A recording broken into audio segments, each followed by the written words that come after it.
Hello, Baz again from GotAUkulele with another video review to go with the written one that I've just put up on this instrument, which is pretty much brand new to the UK now. And this is the Noah Monkeypod Tenor. This is made in Vietnam. And a while ago now, a chap called Matt Cohen from Saigon Guitars got in touch with me. Matt used to live in Vietnam and had hooked up with a luthier over there with a view to getting a range of new ukuleles out on the market. It's taken him a while, and I'm quite refreshed that it's taken him a while because he didn't just rush into the nearest large factory and get a rebranded uke. He specified his range. He's gone to a small workshop manufacturer in Vietnam who signs and numbers every instrument inside. And it's quite nice. So yeah, it's a Far Eastern imported ukulele, but a little bit more to it than that. I want to tell you that it's £180 retail in the UK. That's a pretty competitive price for this sort of an instrument. It's kind of at the halfway house between factory and luthier, I suppose. Matt's been the facilitator to actually get these out into the UK from the workshop. There we go. We have a standard tenor shape ukulele.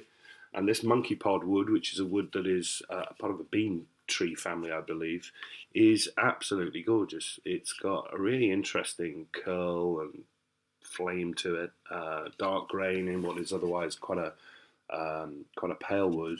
I've never really played Monkeypod before, but I think this looks beautiful. It's nicely book matched, which means it all matches and it is even, as you can see, which is a nice thing. And that sort of attention to detail you can also see on the sides. The stripe is parallel with the top and back. We have edge binding, which at this price point normally would be plastic, but this is a pale maple with a black, white, black stripe, and that is repeated on the back. Also a maple cap on the heel, and where the sides meet on the butt of the uke. You know, that's quite a nice thing. Getting wooden edge binding is something you probably expect to pay quite a bit more money for. The back there, as you can see, has got a slight arch to it, which helps with sound projection. But otherwise, fairly standard uke. We've got an Indian rosewood bridge with a bone saddle. I think the bridge is a little bit chunky. I think it could be smaller, but it works fine. It's a tie bar bridge, no issues there. This is very nice sound hole detailing here. This isn't a transfer, this is inlaid. And inside, as I said, you've got the Noah label signed off by the maker, which kind of gives the whole thing a feel of something a little bit more than your normal Kala factory ukulele. The neck is made of a darker maple and is joined in one place only here at the heel. It's solid all the way through the headstock, as you can see the grain following on. It is topped with an Indian rosewood fingerboard, which is nicely coloured, no uneven stripe in it, which quite often you'll see on cheaper rosewood. It's got a really nice chunky profile and a wide nut, which is something I particularly like on a tenor uke. I don't like narrow nuts on tenors.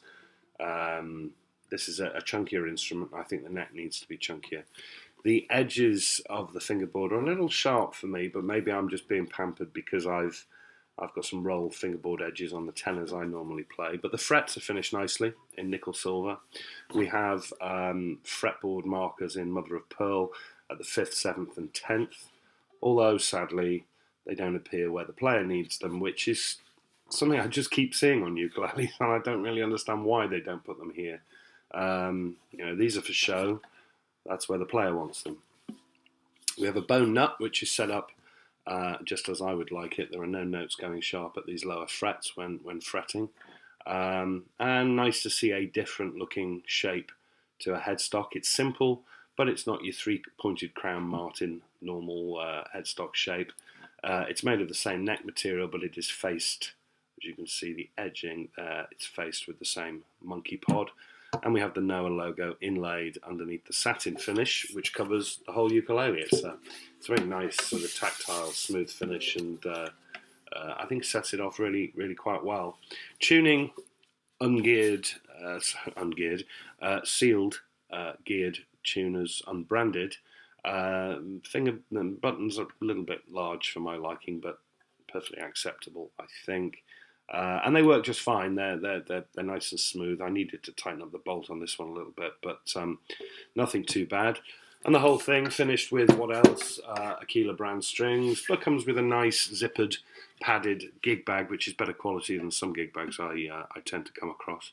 So all in all, it's a pretty nice package, and it's priced at a level that, you know, if you're out there looking at those sort of mid to upper range Carlas of around 180 to 200 pounds, I think you should really take a look at this if you get a chance to play one. It's certainly different. You're not going to see a lot of these about at the moment. If Matt gets his way and they're successful, of course you'll see lots.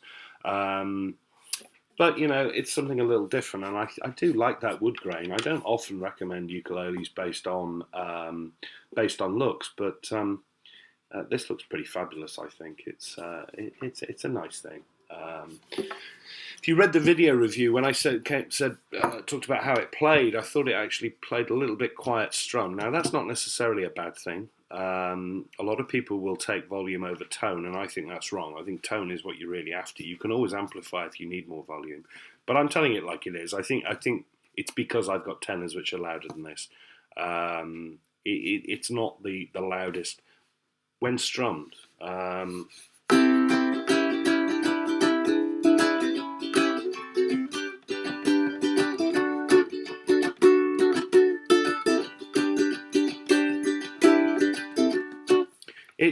It's perfectly acceptable, but it actually comes more into its own when it's picked.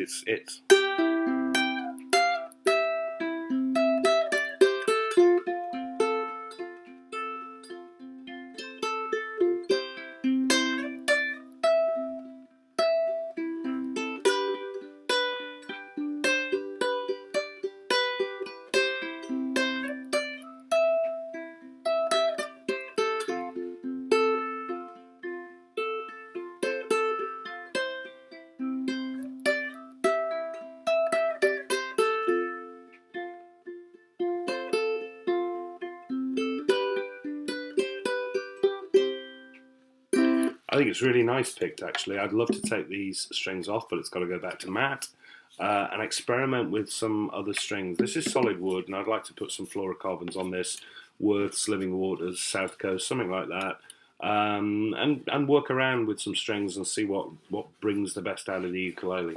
But, you know, generally speaking, for the money, I think it's a great price. I think you're getting a lot of build in here and a lot of features that you don't get normally for this sort of money.